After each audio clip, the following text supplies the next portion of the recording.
Back जी नाज़रीन। जहाँ भी कुछ ख़वातीन इकट्ठी हों, ख़ुसूसन शादी ब्याह की महफिल में या फिर दीगर तकरीबात में जहाँ ख़वातीन बंद संवर कर और बालों को डिफरेंट अंदाज से संवार कर आती हैं, तो वहाँ लड़कियों को और अक्सर व बेशतर बड़ी उम्र की ख़वातीन की टोलियों में भी इस मौजू पर बात हो रही होती है कि फ़लाँ बाल देखो कैसे जच रहे हैं, सूट कर रहे हैं कि नहीं, और तुम्हारे बाल खूबसूरत लग रहे हैं। इस तरह के डिफरेंट किस्म के कॉमेंट्स आते हैं। और आजकल कौन सा शैम्पू इस्तेमाल कर रही हो, इस तरह उम्र रसीदा ख़वातीन को बालों से मोहब्बत का अंदाज़ा इस बात से लगाया जा सकता है कि वो लड़कियों को बालों के हवाले से ढेर सारी नसीहतें करती नज़र आती हैं।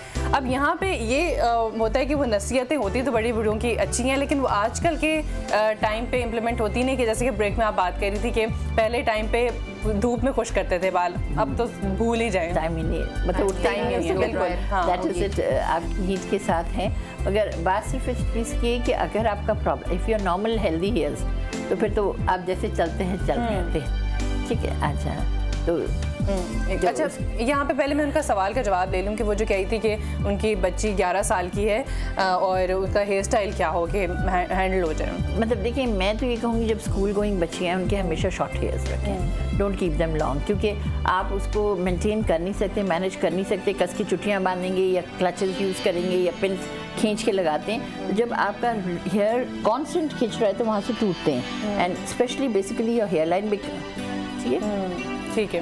और इसके अलावा एक ने कहा था कि कमज़ोर हैं बाल जो 2 साल की बच्ची है। हाँ, 2 साल की बच्ची की तो basically it is the health one thing, या फिर वो स्कैल्प चेक करें कि कोई प्रॉब्लम ना उसके स्कैल्प पे।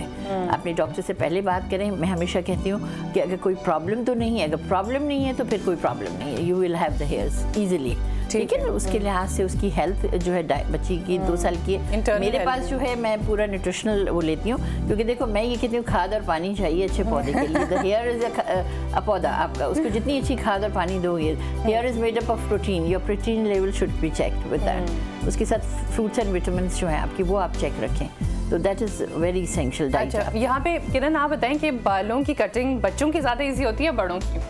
मेरा ख्याल है बड़ों को हैंडल करना इजी होता है, क्योंकि बच्चों को हैंडलिंग बच्चे हिलते हैं, उनको फिर आप थोड़ा सा एंटरटेन करते रहे साथ साथ, लेकिन बच्चों के लिए थोड़ा मुश्किल हो जाता है वो चीज़ चेक करना। लेकिन बड़े आजकल क्योंकि कोई ऐसा आपके पास नहीं आता, मेरा ख्याल है कि जिसने कभी कटिंग ही नहीं कराई हो और वो आपके पास एकदम से आ गया हो। हर शख्स आज के दौर में अच्छा एक come up with the photograph और they come up with the design, उनको क्या करना है, और थोड़ा सा आप कॉम्प्लीमेंट एडवाइस वो करके आप, या कलर चेंज है, because some time people come with totally उस एज में कि जहाँ हाई स्ट्रीकिंग्स मांग रहे हैं, तो मैं कहती हूँ go for one colour change ले लो, लाइट, मतलब बच्चों को तो नहीं, मगर बड़ों की बात कर रही हैं, तो हम ये कहते हैं कि गो फॉर वन कलर मगर go for a little lighter.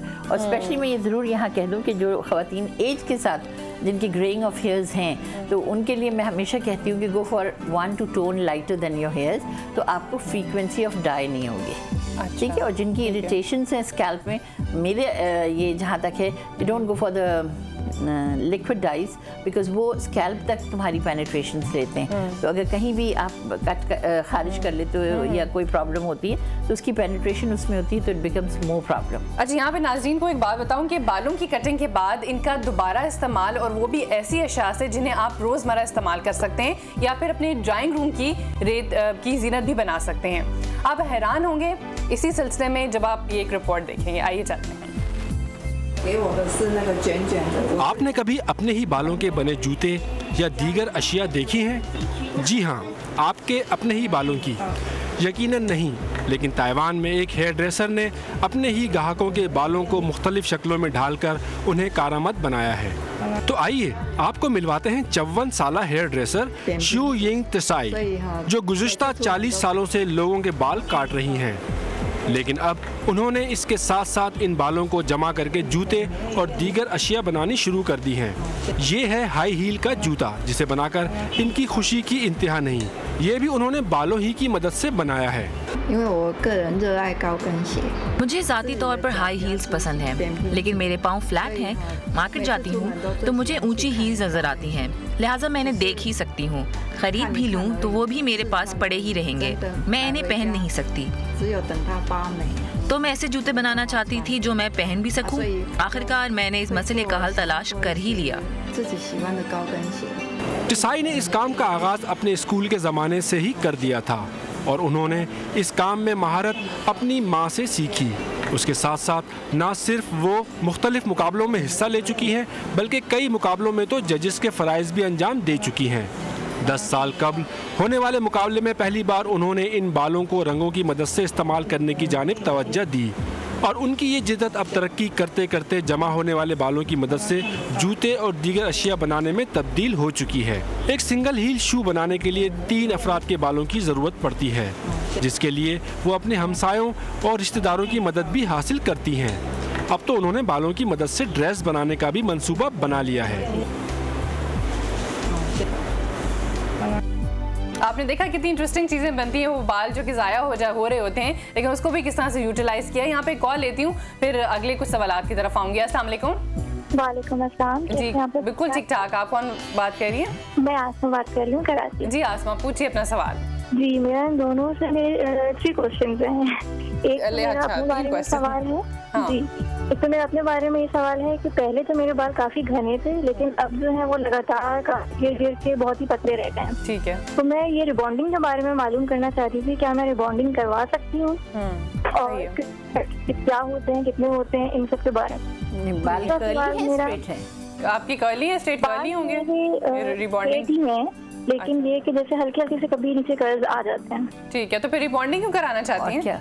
क्योंकि कर्ल बॉडी रहेगी, वगैरह में जाना होता है। अच्छा, कि वो आपको कहीं जाना हो तो बिल्कुल भी रोलर्स। जी रोलर्स वगैरह यूज करके बॉडी है और वो हेयर स्टाइल अच्छा लग जाता है। जी बहुत शुक्रिया कॉल करने का। मेरा दूसरा सवाल ये है। अच्छा दूसरा सवाल है, इनके तो 3 सवाल थे, जल्दी पूछिए।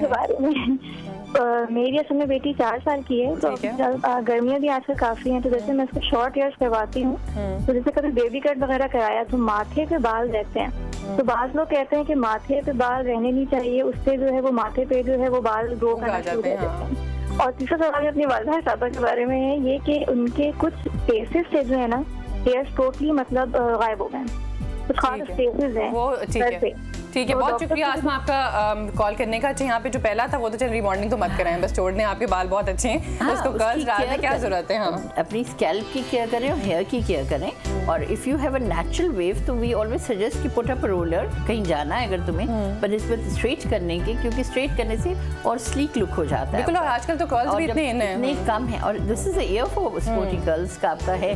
और दूसरा क्वेश्चन जैसे इनका है बच्चों की, बच्ची का फ्रेंच कट में, तो आप उसको इतना रखिए, और अगर जब भी क्लिप लगाएं मतलब अब बाल में हमेशा लूज करके फिर हल्का सा क्लिप अप कर दें। अगर आप फ्रंट काटती हुई हैं, अगर डेफिनेट स्टाइल के साथ आपके हेयर ड्रेसर ने काटा है, तो जो प्रेस क्लिप्स हैं अगर आप वो यूज़ करते हैं, उनको कभी भी खींच के दबा के मत लगाओ कि बाल मुंह पे नहीं आएंगे।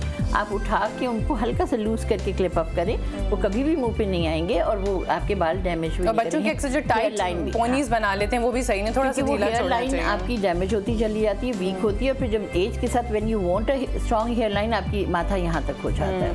यहाँ पे एक कॉलर है। जी अस्सलाम वालेकुम। मैं मिसेस जुबैर बात कर रही हूँ। जी मिसेस जुबैर, क्या पूछना चाहती हैं आप? कैसी हैं सबीना? बिल्कुल ठीक, मैं तो मजे में लग रही हैं। थैंक यू, बहुत शुक्रिया।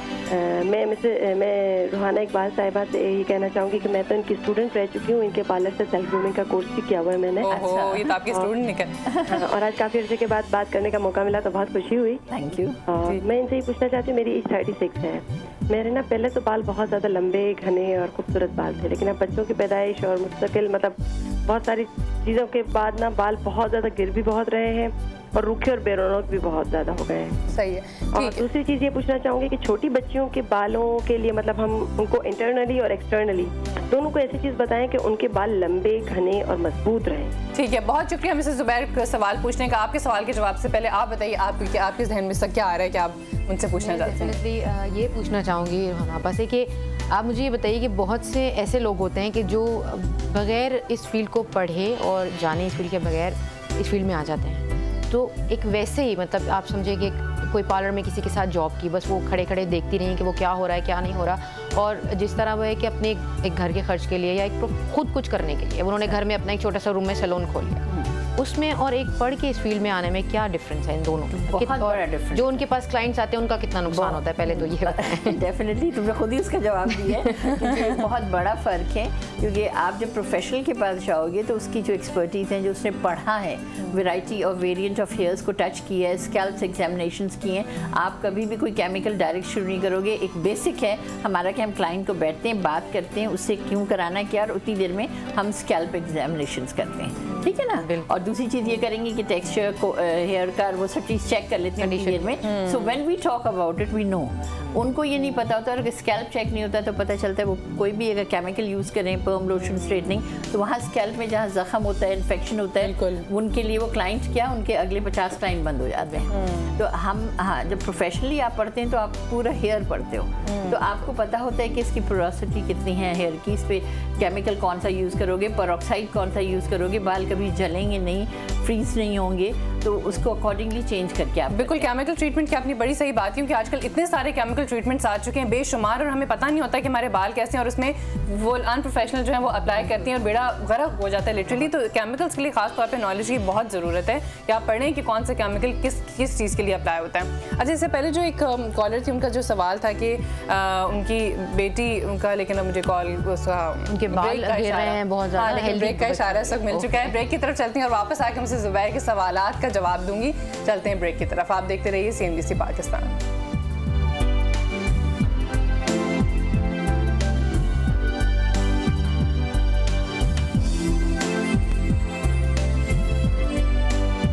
GKK@CNBCPakistan.com पर या SMS करें GKK स्पेस योर मैसेज और भेज दें 277 पर, या हमें ज्वाइन करें फेसबुक पर।